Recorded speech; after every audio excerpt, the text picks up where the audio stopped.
بسم اللہ الرحمن الرحیم۔ السلام علیکم۔ بہت عرصے پہلے کی بات ہے، ایک بادشاہ تھا۔ اس کی ایک خوبصورت اور اکلوتی بیٹی تھی۔ اپنی خوبصورت اور دولت کی وجہ سے وہ بہت مغرور اور گستاخ ہو گئی تھی۔ جب بھی کہیں سے اس کے لیے شادی کا پیغام آتا، وہ اسے ٹھکرا دیتی اور اس کا خوب مذاق اڑاتی۔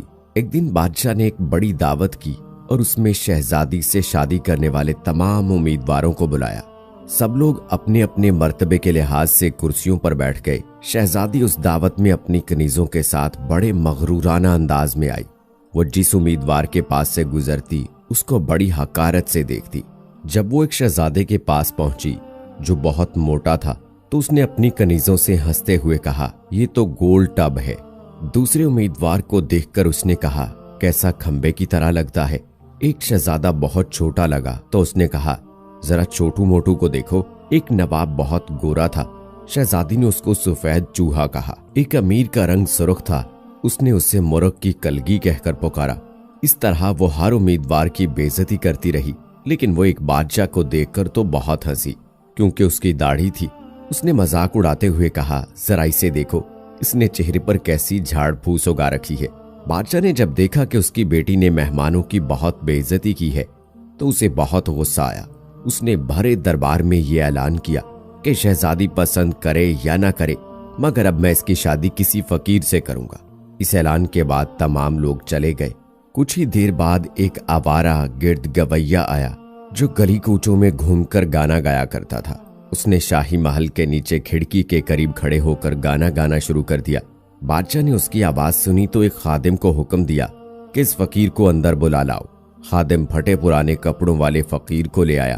اس فقیر گویے نے بادشاہ اور شہزادی کے سامنے بہت اچھا گانا گایا اور بادشاہ سے انعام مانگا۔ بادشاہ نے کہا، تم نے بہت اچھا گانا سنایا ہے، میں تمہیں بہت اچھا انعام دوں گا۔ میں اپنی بیٹی کی شادی تم سے کروں گا۔ جب شہزادی نے یہ سنا تو وہ بدحواس ہو گئی۔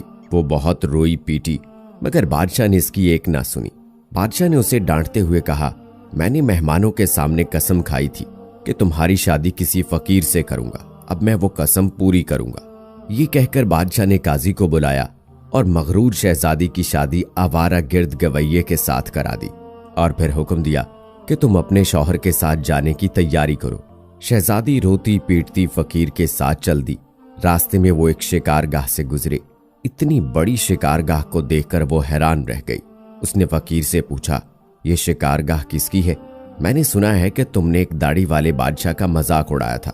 یہ شکارگاہ اسی کی ہے، اگر تم اس سے شادی کر لیتی تو یہ تمہاری ملکیت ہو جاتی۔ فقیر نے جواب دیا، میں نے کیا کیا؟ اس نے ٹھنڈی سانس لے کر کہا۔ اس کے بعد وہ خوبصورت باغوں میں پہنچے۔ ان کو دیکھ کر شہزادی نے پھر پوچھا، یہ کس کے ہیں؟ یہ باغ بھی اسی داڑھی والے کے ہیں، فقیر نے آہستہ سے کہا۔ شہزادی نے افسوس بھرے لہجے میں کہا، میں بھی کتنی بد نصیب ہوں۔ پھر وہ ایک بڑے عظیم و شان شہر میں داخل ہوئے۔ اتنا بڑا اور خوبصورت شہر دیکھ کر شہزادی حیران رہ گئی۔ اس نے پوچھا، اس شہر کا مالک کون ہے؟ فقیر نے اسے بتایا، یہ شہر داڑھی والے بادشاہ کے ملک کا پایہ تخت ہے۔ اگر تم اس سے شادی کر لیتی تو یہ سب کچھ تمہارا ہوتا۔ اوہ، میں نے بہت غلطی کی، کاش میں اس سے شادی کر لیتی، اس نے پچھتاتے ہوئے کہا۔ فقیر شوہر نے ناراض ہوتے ہوئے کہا، مجھے اس سے کوئی مطلب نہیں، مگر تم میرے ہوتے ہوئے دوسرے مرد کی بات کیوں کر رہی ہو؟ کیا مجھ میں کوئی کمی ہے؟ اس طرح کی باتیں کرتے ہوئے وہ ایک چھوٹی سی جھونپڑی کے قریب پہنچے۔ کیسی بدنما اور چھوٹی سی جھونپڑی ہے، یہ کس کی ہے؟ شہزادی نے پوچھا۔ یہ میرا گھر ہے اور یہی وہ جگہ ہے جہاں ہمیں زندگی گزارنی ہے۔ تمہارے نوکر کہاں ہیں؟ ہمیں نوکروں سے کیا کام؟ تم ہر کام کر سکتی ہو۔ اب آگ جلاؤ اور میرے لیے کھانا پکاؤ، میں تھک گیا ہوں، فقیر نے کہا۔ چونکہ شہزادی کو کھانا پکانا نہ آتا تھا، اس لیے فقیر نے اس کی مدد کی اور کچھ دیر بعد انہوں نے الٹا سیدھا کھانا پکا کر کھا لیا اور سو گئے۔ دوسری صبح فقیر نے اسے جگایا اور گھر صاف کرنے اور دوسرے کام کرنے کو کہا۔ شہزادی تمام دن کام کرتی رہی، اوپر سے جلی کٹی باتیں بھی سنتی، مگر صبر کے سوا کوئی چارہ نہ تھا۔ اسی طرح انہوں نے کچھ دن گزارے۔